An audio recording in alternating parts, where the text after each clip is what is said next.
Hey everyone, and welcome to this Dota 2 guide on how to play Wraith King. In this guide, I'll be taking you through Position 1 hard carry Wraith King, and I'll explain to you how his skills can be utilized to the greatest effectiveness, and I'll also explain in detail how to farm as Wraith King, because that is in fact what makes him the most unique.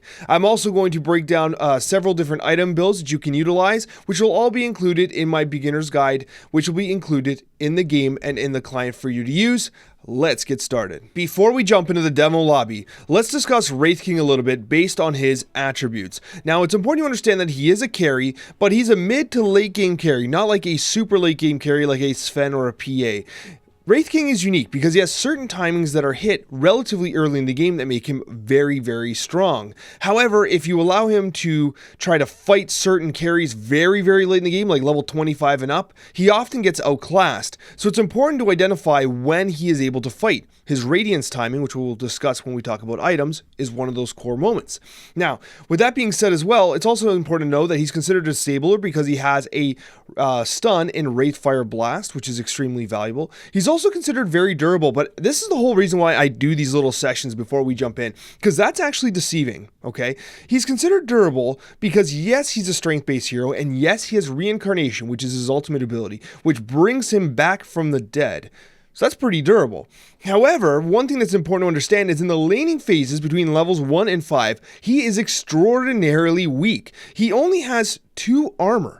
That is effectively 10% physical damage resistance, whereas someone like the Ogre Magi will have almost 40%, okay? It's incredible to really kind of encapsulate how weak he is between levels 1 and 5. If you're a Wraith King in the laning stage and you find yourself dying a lot, it's because of his relative weakness in the laning stage. He does not start with great strength, and his strength buildup is 3 strength per level, which is fair. Okay, he also does not have the fastest attack speed either. So he is actually kind of a little bit of a rough laner. It's made up for the fact that he has Mortal Strike, which allow him to kind of have a cadence of assuring the last hits. But it's so important you understand that this durability only really comes online in the mid to late game, because realistically, in the laning stages, he is remarkably weak and has one of the lowest armor, starting armor in the game. Now that we got that out of the way, let's jump into the demo lobby and demonstrate some of these skills. Alright, so with regards to Wraith King's skills, there's a few very important things that you need to understand. First of all, Wraithfire Blast, often taken first. It is a skill that provides a number of key things with regards to Wraith King's utility. Now, as a strength melee hero, one of Wraith King's biggest weaknesses is his inability to kind of close gaps, okay? People can just run away from him, and if he can't hit them, he can't kill them. Well, Wraithfire Blast allows him to kind of solve that problem, okay? It provides a decent duration stun, which can be improved at level 10 by half a second, okay? So you have a 1 to 1.5 second stun to 2 to 2.5 second stun, okay? Which is fantastic. And it also provides a movement slow. Now it says you have a stun duration of 1.1 at level 1 and a slow duration of 2. The slow duration actually kind of comes after the stun. So what ends up happening is you have 2 seconds after the stun wears off that affects their movement speed. It also does some damage over time, but that's not that important. What's most important, however, like the damage part of this isn't as important as the stun element of it, okay? You can use it to secure last hits on range creeps if you're really stuck as a melee hero, but you are very mana inefficient as a Wraith King. You have almost no, you actually have a fair bit of intelligence, honestly, but you don't have a great mana pool, honestly, and you don't regenerate mana very quickly. So it's kind of important that you utilize Wraithfire Blast to either secure kills in the laning stage or to use it defensively when you know you're in trouble and you need to get under tower, okay? Wraithfire Blast is very valuable and one of the best skills for Wraith King to take first. Second, you often take Mortal Strike. Now, the reason why you're taking it second, and you're only putting 1 point into this right now, is because you want that 140% critical strike chance. What that allows you to do, it more or less gives you the ability to ensure a last hit 1.4 every 4 seconds. And the reason why I say this is because let's say you're being contested. You see that extra damage? I'm only doing 76, but I hit for 106 every 4 seconds, right? And it doesn't proc on my own creeps. It procs on the opposing creeps creeps only. It allows you to really secure last hits. It's really hard to deny against a Wraith King because of the fact Mortal Strike does so much extra damage, and on a 4-second timer, that more or less allows you to secure last hits in the laning stage relatively easily, and it's one of the reasons why I recommend Wraith King as a beginner hero. With that being said, the rest of your points as you work through the laning stage go directly into your W, Vampiric Spirit. The reason for this is quite simple. The skeletons are what make Wraith King ultimately extremely unique. Now, I'm going to be discussing this specifically later in the video when I do a whole segment on how you farm and approach kind of getting stronger as Wraith King, but it is Vampiric Spirit and these skeletons that make Wraith King the unbelievably fast farmer he is. And we talk about farmer, I'm not talking about like, you know, farming corn. I'm talking about going into the jungle and taking down many creep camps at once while he simultaneously is either in the lane, in another camp, or even pushing his skeletons into the lane that is unoccupied while he jungles. It allows him to be in 2 places at once, and it's kind of really unique from a hero perspective. So what you're going to do is you're actually going to put all the points you can into this as soon as possible. Now, it's often you often skip level 6's reincarnation to go more into Vampiric Spirit. However, if you're a player who is really in trouble and you need to take this at 6, take it. Okay, take the Vampiric Spirit. That's not a problem at all. But just make sure you are maxing out your Vampiric Spirit first. I think I said Vampiric Spirit instead of reincarnation. Anyways, whatever. You guys understood what I was trying to say. Hopefully. But regardless, at level 7, this is what your skills should look like. 1 point in Wraithfire Blast. You just want a stun, okay? You just want that little bit of a stun in case you want to capitalize on an opportunity. You want 1 point in Mortal Strike. And then you want 4 points in Vampiric Spirit so you can farm very effectively, okay? And 1 point into reincarnation, of course, as a fallback. And you can take this at level 6 if you're under a lot of pressure, or at level 7 or 8 if you wish as well. From there, you're going to put more points into Mortal Strike, generally speaking, because you don't have the mana to really consistently cast Wraithfire Blast early in the game. Because what ends up happening, if you level Wraithfire Blast first and you get in a fight and you're just like using it, you're going to run out of mana, and then you'll be like, I got reincarnation, it's fine. And then you die, and you die for real because you didn't have mana. Reincarnation has a 180 mana requirement. It's almost half of his mana pool. So don't just waste it, okay? And don't just waste your mana on Wraithfire Blast either if you're really in trouble of dying.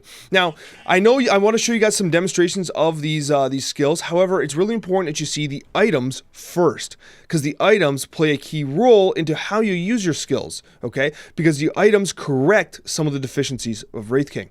Now, the first thing is, with regards to starting items, there's a number of ways you can approach this. You can do the traditional, like, Bracer, which gives him some added strength and health regeneration. It's a good item. However, I actually prefer, especially if you're new to the game, and this is what I had been doing, I prefer this: a set of tangos, a magic stick, a quelling blade, and 3 iron branches. The reason for this is, first of all, it gets you at about 570 gold, which is a nice little spot, but you might be thinking, Alex, there's no Bracer, there's very little stats. Well, yes, that's true, but remember, with Mortal Strike, it allows him to secure last hits a little more effectively, and as it is, you have to be careful because he has 2 starting armor regardless. So the Bracer does not actually really apply much armor. You're not building Wraith Bands for the armor, that's for sure. But, you know, Bracer's going to give you more health and stuff, but it really doesn't solve the major problem of Wraith King, as that is, you know, he's often out of mana when he needs to use reincarnation. And the nice thing is if you catch yourself, and as a safe lane carry, you're often playing against Bristlebacks, Skywrath Mages. Position 4 Zeus is very popular right now. There are a ton of heroes in the position 3 and 4 roles that spam spells and will constantly fill your magic stick. In fact, in the early game, I often completely just finish my wand and I'll have 20 charges. Alternatively, once you get to 10 charges, you just use it and expel it, right? But the reason why I'm saying this is because if you're ever in a situation where you don't have enough mana for reincarnation and you know you're about to die, you can actually utilize your magic stick, give yourself 150 mana and health, which might help you survive, but more importantly, it actually kind of shores up. As long as you had 30 mana at the time of casting, it allows you to reincarnate. It saves your life. This magic stick is the difference literally between living and dying so many times. And if you're relatively new to the game, you're watching this video, It's very unlikely that your opposition is checking your inventory frequently to even know you have a magic stick. So you might even be able to bait them out of position and then just burst heal and then kill them before you die. But most importantly, defensively, it allows you to reincarnate and prevents you from feeding, okay? So it helps you to transition in the early game. Now, and this is starting items. Once you're in the early game, I do like the idea of going Magic Wand. It utilizes 2 of your branches. That means you can use 1 of your branches, okay, to heal with a tango. When you do that, you actually get an extended period of healing, so that is very valuable. So utilizing a branch with a tango is always beneficial. I do recommend for boots that you certainly go phase boots. The reason for this is simple. Some of you might think, well, Alex, why wouldn't I go power treads? Power treads seems good. I get movement speed. I can control my attribute. I can put it on strength. I can farm faster with agility. I get more attack speed. That's amazing. It is amazing. However, Wraith King needs phase boots. And the reason for this is quite simple.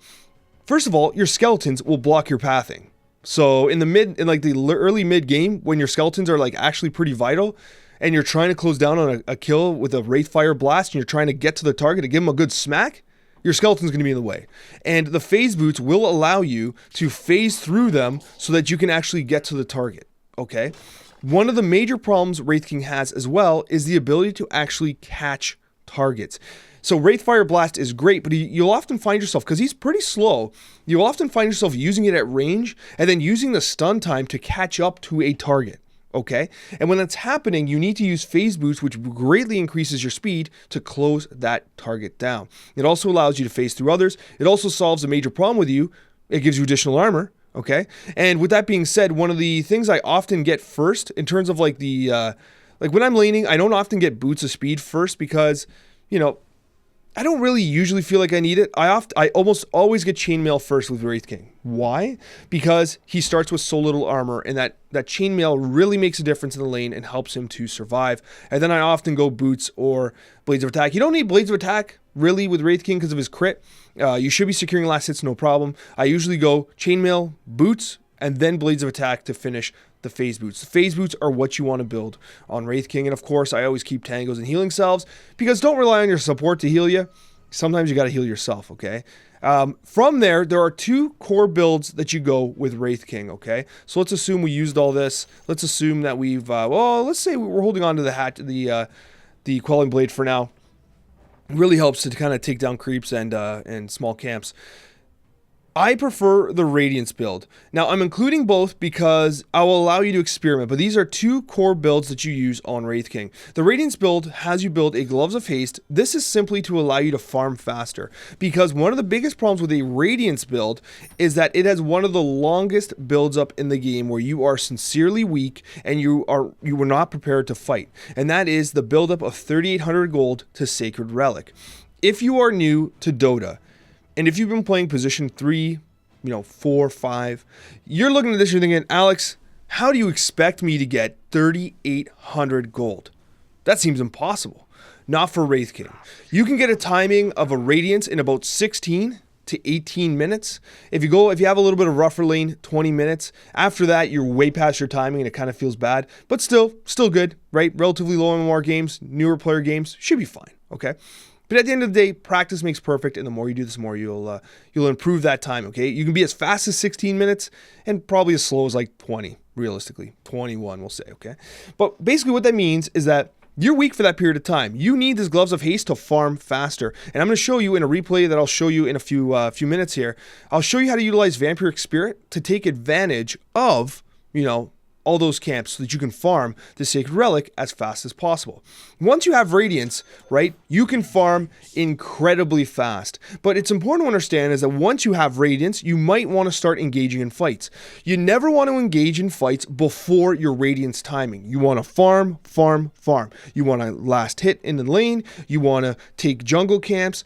Do not get baited by your teammates running around getting in team fights, okay? You need your Radiance first. You are effectively a useless hero without your Radiance, okay, in the early to mid game. Do not fight without your Radiance. It's a long time to wait. Hopefully your offlane's creating space for you. Fight after you get your Radiance, okay? It's so important you farm as Wraith King because your timing is the mid to late game, okay? So it's very important you hit that timing. The reason why Radiance is so valuable on someone like Wraith King is because not only does it increase his damage, which increases his ability to farm faster, it also does 60 damage magical per second to those around him, which allows him to farm super fast. But the key thing about Radiance is not even the miss chance. 70% miss chance, that's great because he's a melee character, so he's in the fight. So he's basically giving everyone, he's giving everyone a better chance to survive because 17% of all attacks are going to miss. It is the fact that he has reincarnation. Wraith King is incredibly durable, and Radiance just keeps burning. It just keeps burning. Like Radiance is like an omnipresent hero in a fight. He's always around. He's there when the fight begins. When he dies, he's still there because he resurrects again. You got to kill him twice. Radiance has double the value on a hero that feels always present in a fight. Okay, that's why Wraith King truly benefits from Radiance. It's a super expensive item, but it's a damn good one. And once you get that timing, once you get this item, it's very hard for the other team to deal with because they're like, well, this guy has a 16-minute Radiance. We can't answer that. And then suddenly Wraith King is an absolute force, and that's when you take fights, and that's when you take towers. Okay? From there, there's a couple schools of thought here.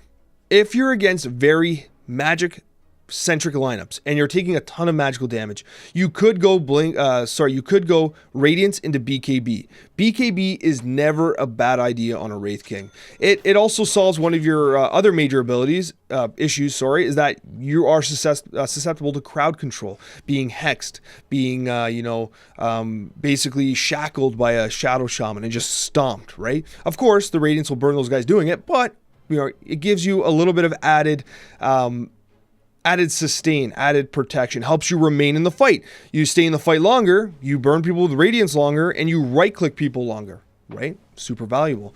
Now, the other major thing that you want to do here is, I'll get rid of the Quelling Blade, I'll make space, is Blink Dagger. And I often go Blink Dagger after my Radiance, and this is for a very simplistic, simple reason. Once again, we talked about how, Phase Boots allows you to close in on fights. The Blink Dagger will help you farm faster by jumping between camp and camp, but the most important thing, and I gotta level this guy here or else he's just gonna die, but the most important thing is that, remember, let's say I'm a Wraith King, right? And I'm like, hey, I'm gonna kill you. This axe just runs away. He just runs away. Wraith King can get kited, right? Because he's a melee hero.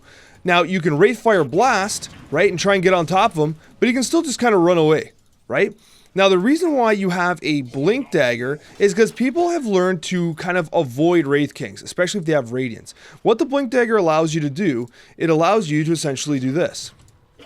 Blink in, and now you're immediately on top of them, and they're stunned.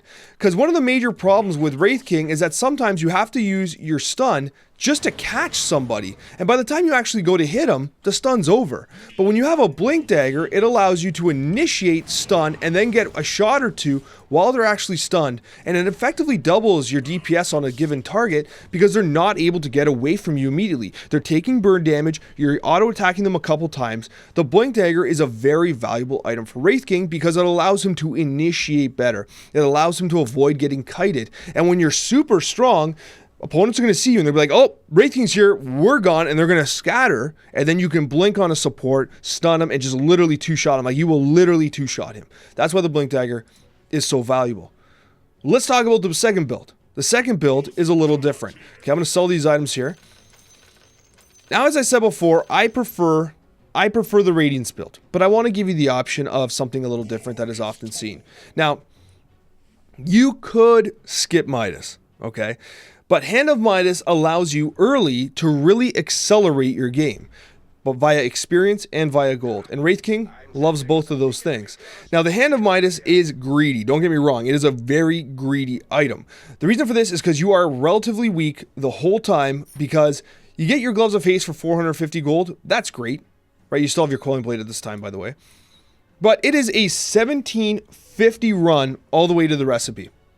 At which no point are you ever getting any additional stats, right? So it's a long run to that item. But once you get it, you can utilize it to good effect, right? You can run up here, right? You see some range creeps, or you see some, remember, it's 2.1 times the experience. So you want to use it on a valuable target, like a catapult or a range creep, for instance, or a bigger, creep. The only disadvantage to that, of course, is that it gives a static amount of gold. So it'll give you more experience, but you're sacrificing a little bit of gold, because if a larger creep gives you more gold, you're essentially, only getting 160 for it. Whereas if you killed a small creep, you'd still get 160, even though that creep would have given you 20, for instance, right? But you're getting less experience overall, blah, blah, blah. More advanced stuff. I tend to target like catapults and things like that. Catapults can be tricky to kill anyway, but regardless, okay? Hand of Midas. Great item for Wraith King. Really amplifies his farm. Now, once you get the Hand of Midas, and if you really want, you could go Armlett first. But if you go Armlett first, you don't go Hand of Midas. You either go Hand of Midas first, or you don't at all. Okay? Because it doesn't like having it in the mid game like just feels bad. Like you're not using it to snowball at all, right? So you go Hand of Midas, then you go Armlett. The advantage that Armlett has, and again, if you're not comfortable with Wraith King yet, you can skip the Hand of Midas, and you can go to the Armlett first. The advantage that Armlett has, it has a very steady buildup, including the Gloves of Haste. It has the Blades of Attack. If you're taking lots of harassment, you get the Helm of Iron Will. It has a very incremental power increase. And then once you get it, you have a item that you can use to toggle on and off to greatly increase your armor, your health regeneration, your attack speed, and your damage. Now, the thing about this is it also provides health drain. So when you activate it, okay, you're getting even more damage, even more strength, and even more armor, but you're draining 40 health per second. Now, the crazy thing about this here is that Wraith King, now I'm in the fountain right now, but Wraith King, he actually, I'm still getting the fountain buff. Okay, so watch. So I'm actually taking down a lot of his health pretty fast, right? But it greatly increases his attack speed, his farming capabilities, and his ability to do damage. And you'll also notice that his Vampiric Spirit heals him. So he's healing for the damage that he's doing. So Armlett's a great item for heroes like him and Lifestealer, because the hero just naturally sustains himself. Now, one thing you'll need to be wary of is you'll notice that when I switch it on and off, I actually drop a ton of health, okay? Because I'm losing all that strength. 25 strength equates to a lot of health. 1680, turn it off, 1180. 500 health difference. So when you're starting a fight, you're going to pop it on, get that health, and get into that fight, right? Because it's going to make you significantly tankier with more health. Wraith King really benefits from the Armlett. It's a fantastic item for him. And eventually, like, see, if you just leave it on, it's just going to drain you. So you do have to turn it off at times when you're not, like, actively fighting or farming. But when you are actively fighting or farming, it is absolutely fantastic. Now, from there, the Echo Saber is often used as well, simply put, because the Echo Saber allows you to double strike. What that allows you to do is it allows you to basically go up to a guy, use your Armlett, and smack him twice. 2 quick hits. Now, you only benefit from 1 mortal strike, so that's worth noting, right? You only benefit from 1 mortal strike in that situation, but it does amplify Wraith King's ability to kind of get on top of somebody and just burst them for damage, okay? The other side is, instead of using the Blink Dagger, you can utilize Silver's Edge. Now, also, you could, in this build, again, this particular build has a little more options. You could skip the Echo Saber and go directly to Silver's Edge, because what Silver's Edge allows you to do, it allows you to build a Shadow Blade, which can be used as initiation. So you Shadow Blade, right? You walk up, and you hit a guy, right? And with your Echo Saber, like, of course, oh, I didn't have my Armlett on. You walk up to a guy, all of a sudden, surprise, and you smoke him, right? The nice thing about the, you go Shadow Blade first, and then when you go into your Silver's Edge, you're getting, most importantly, you're getting Break, which is super valuable for people like Vipers and Axes who have Counter Helix, which are passive abilities, Bristlebacks, for instance. Now, the reason why in this build you're not using a Blink Dagger is because you can actually utilize, sorry, we'll take the attack speed here. You can utilize Silver's Edge as initiation because you're invisible. Axe doesn't even know you're here, so now you're on top of them, right? And now you break them, you stun them, and you keep hitting them. Right? It's very important when you use Silver's Edge, you do not stun first, because then you reveal yourself and you don't get the benefit of breaking the invisibility. So it's very important that you use Silver's Edge, okay? Hit him, stun him, then start DPSing him, okay? So Silver's Edge has some nuance to it. You break the target by coming out of Silver's Edge first, you stun, okay? And that's why you use it instead of Blink Dagger. It's also valuable against heroes like PA because it breaks their elusiveness, their passive. Although against PA, sorry, you're going to want to build a Monkey King Bar at one point as well. But anyways, that is the other build I wanted to discuss for you. Optional items. So I want to talk about some kind of extension items that you can utilize in any game. And as you get more experience playing Wraith King, you'll become more comfortable choosing which items items you want to go. Assault Cuirass is great if you have a lot of auto attackers on your team. It actually just benefits yourself greatly as well because it solves a lot of Wraith King's issues. He wants to attack faster, and he needs more armor. He's a low armor hero, and the items solve that. Sanjin Yasha is fantastic as well. Sanjin Yasha allows you to, it gives you amazing stats. It's one of the best items in the game right now. You get more strength, which is your primary attribute. Agility allows you to attack faster. Status resistance, 25% is great for against stuns or any type of status effect, which is very prominent in Dota. And 25% can be the difference between life or death. You get additional movement speed, and you also get health regeneration and lifesteal amplification, which directly goes with your vampiric spirit, which allows you in a late game battle to just right click someone. If you get in a right-clicking battle, it allows you to get some added sustain, okay? The Shard. You're thinking, Alex, the Shard, really? One of the optional items. Yes, the Shard's fantastic. In fact, it's really important to understand what the Shard does, because what it does is that it gives reincarnation no mana cost. I know you're thinking, Alex, but I thought that's what the magic stick was for. Why do I care? Why would I spend 1,400 gold for no reincarnation mana cost? And yes, okay, it also spawns skeletons, which is great against illusion heroes, by the way, because then you have skeletons everywhere. It's because against heroes that have natural mana burn, Lions, Phantom Lancers who build diffusal blades, anybody that builds a diffusal blade, Rickies, stuff like that. If somebody can burn or destroy your mana, you do not reincarnate. And if a PL's on top of you with a million illusions, and you have to magic wand at the exact moment of death in order to get the reincarnation, because he's burning mana so fast. So against PLs, Rickies, Lions, and others that, like, whenever you feel like you don't have mana, Spectre sometimes build diffusal blade. It's not that popular right now, but anyways, you get what I mean. If you find yourself being burned of your mana very frequently, okay, you have to take the Shard, because the Shard will allow you to resurrect with no mana, okay? If you do not utilize reincarnation and you have a Radiance, you're effectively wasting half of your utility, okay? Do you really want to have a hero with no ultimate just because you didn't itemize properly?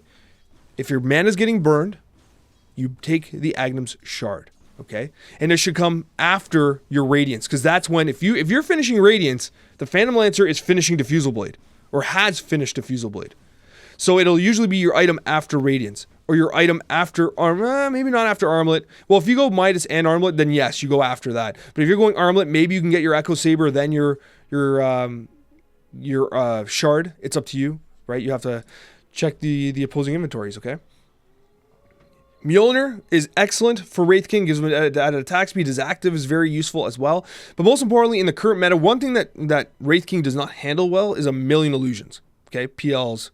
Any hero like Nagas, like Naga Siren, all these heroes that create lots of illusions, okay? Terrorblades, he does not effectively handle those heroes. You think Radiance is good for that? Yes, it is to some extent. But Mjolnir allows him to deal damage kind of across with the Arcane Lightning. Okay, it allows him to just melt away illusions very rapidly, which can keep him alive. Deso is a great item if you want to just end a game. If you have like a huge advantage and like you're just man fighting everybody and you just need to take people down so you can end the game, you take Desolator. Okay, it's an expensive item, but it's a good one. Okay, MKB gives you damage, gives you attack speed. Wraith King loves those things, but most importantly, it gives you an 80% chance to pierce evasion for 70 bonus magical damage, which is important against anybody with evasion. So anybody like Phantom Assassin is a perfect example of this. If you see a Phantom Assassin, you're probably going MKB because you can disable it. Basically kind of negates her elusiveness. And again, that's what we spec towards our Silver's Edge as well. You could go both, but Silver's Edge technically solves it for 4 seconds and allows your whole team to also kill the PA, because she can't elude their attacks either. Whereas this is a little more selfish, where she just can't elude your attacks, okay, for instance. Heaven's Halberd, you'd use this or Sage and Yasha, never both together. It gives you evasion, strength, status resistance, and health amplification. But most importantly, you use it against like a Sven or someone that has like a lot of right-clicking damage that is hard for you to man fight. You can basically take their right-click out of the game by effectively using the Heaven's Halberd active. And then finally, you have Chainmail. Sorry, Blade Mail. Blade Mail. When do you use Blade Mail, Alex? Well, there's one kind of situation you often use Blade Mail, and that is usually against the sniper. The problem with snipers and Wraith King is that if you have a sniper that is extremely farmed and what you need to do is blink on top of them, okay, and stun them and just kill the sniper. Let's say that's very hard. Let's say the sniper has a Dragon Lance, they're staying way back, the team's supporting the sniper, protecting the sniper, right? You can't even Silver's Edge in because, you know, they're doing such a good job protecting the sniper. If the sniper focuses on you, you will be headshotted to oblivion. You'll just be stunned. You will not be able to actually catch the sniper, okay?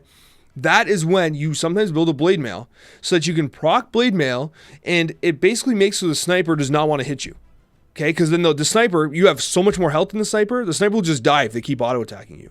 So it allows you to close in on that sniper while blade mail's active, and they're thinking, I can't shoot him, and then they're shooting him, then he's dying anyway, right? So in lower MMR games, you're often facing snipers. If you're against a sniper, you might need to use blade mail just to deter that attack, okay? With that being said, let us now discuss, okay, with a replay example, how to farm with Wraith King. All right, so we're in game here. Now there's something I want to explain about utilizing Wraith King's abilities. I realize I didn't say this in the description prior. So as you see, we have our phase boots, we have our magic wand, quelling blade, iron branch, and we have a gloves of face. This is a Midas build. I want to show you this here as well because it's a little more complex. But so we're doing the Midas build here. But what I want to explain to you is how the skeletons can be best utilized in the lane. You actually want to hold on to them, because you don't want to just push your lane into their tower like relatively early in the game, right? Later, yeah. You know, as you're trying to take their tower, sure. But during the laning phase, you want to keep it close. You're a very weak hero, okay, in the laning phase. You want to stay close to your tower. You want the bonus armor. You want the bonus regeneration, okay? What you're using the skeletons for are two things. One, to farm camps. Okay. The other thing you're going to use them for is to secure kills, but only sure kills, because it takes a while to kind of get these charges up. Let me show you how this works. Now, the way Vampiric Spirit works is that if you have skeletons out, you drop your skeletons and then you Wraith Fire Blast. The target hit by the Wraith Fire Blast will basically be targeted by your skeletons. Your skeletons you can almost not control.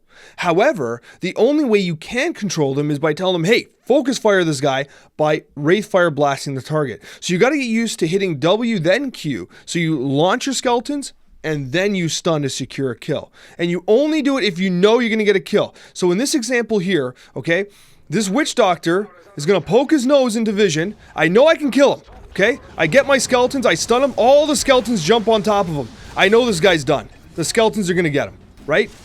Easy, okay? We're man fighting a bit. He ends up splitting up. Now, I know I have reincarnation, my team's fighting. I choose to die here to help my team escape if necessary. Remember, I have the wand, I know I've got health. They're on top of me. They might even kill me here. I wand, and what happens?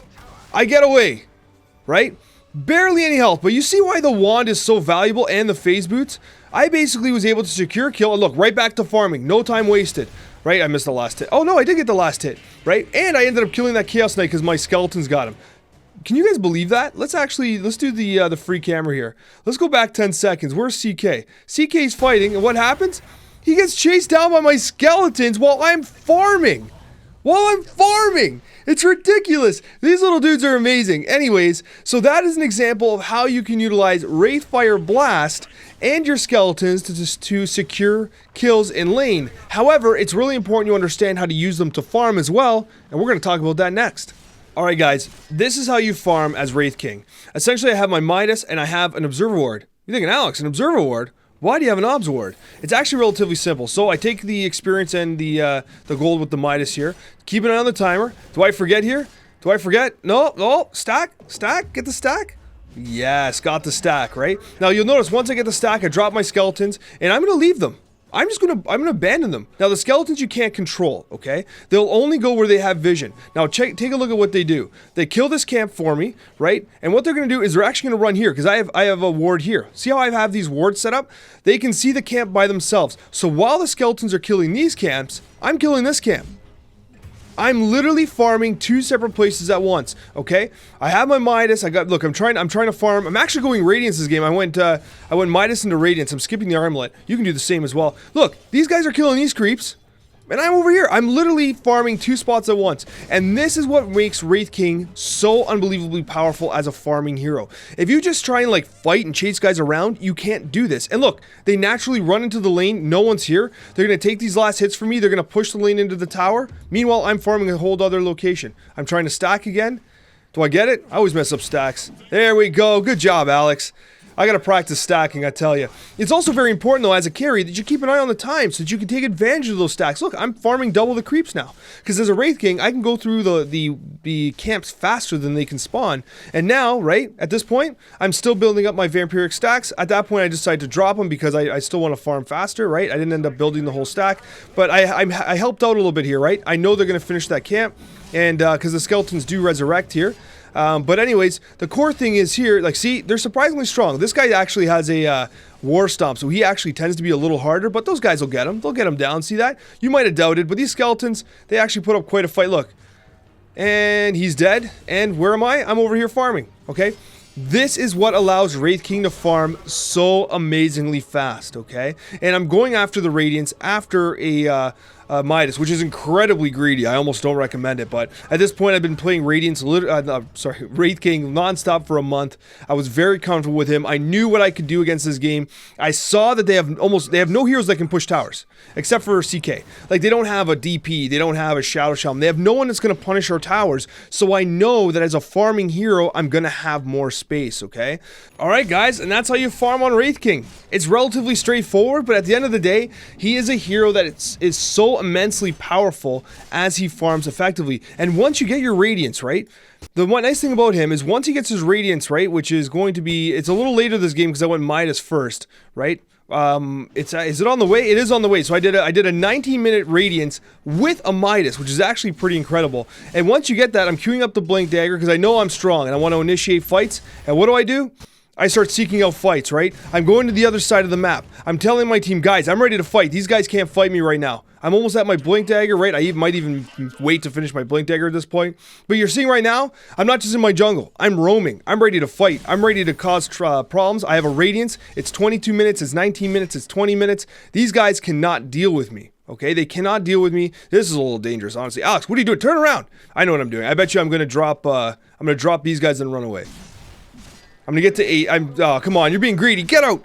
Get out! They're only showing 1. They're showing 2. You're lucky. Get out of there. Anyways, playing with fire, Alex, I think, a little bit there. But regardless of that, okay, once you get your Radiance, you want to start fighting. It's because I wanted my Blink Dagger. Now I got my Blink Dagger. I'm ready to go. These guys cannot deal with me at all. And it's time to fight. I bet you right now I seek a fight. Show me a damn Blink Stun. There's a Blink to farm. Okay, so now I'm seeing that, so I'm watching the map. I know they're there. See, I see my team starting to initiate. I run on over. And what do? I get ready. I take the high ground. I know I'm getting ready to blink. It's off cooldown yet. Okay, this guy is, he's going to stun, get the kill because I dropped my skeletons down. Now I can't blink anyway. But as you can see, I'm right in the middle of the fight.